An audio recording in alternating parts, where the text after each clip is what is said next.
आज आपण एक छोटीशी परंतु अत्यंत मार्मिक अशी कथा बघणार आहोत. पैशाचे फक्त तीनच उपयोग होऊ शकतात. सर्वात पहिलं संग्रह, त्याचा परिणाम म्हणजे माणसाचा नाश. 2 भोग, त्याचा परिणाम म्हणजे रोग. 3 दान, त्याचा परिणाम म्हणजे मानसिक शुद्धीकरण.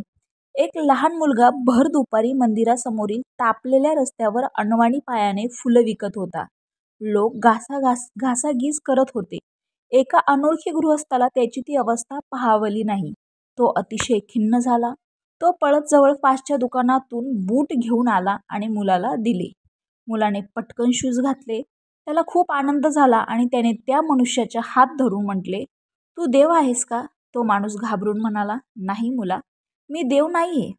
मग मुलगा म्हणाला, "मग तुम्ही देवाचे मित्र असायला हवेत, कारण मी काल रात्रीच देवाला प्रार्थना केली होती की देव जी माझे पाय खूप जळतात, मला शूज हवेत." तो माणूस डोळ्यात पाणी घेऊन हसत हसत निघून गेला. परंतु त्याला हे माहीत होतं की देवाचा मित्र होणे फार कठीण नाही. निसर्गाने 2च मार्ग केले आहेत, एक द्या किंवा इथेच सोडून जा. सोबत नेण्याची व्यवस्थाच नाहीये. रामकृष्ण हरी.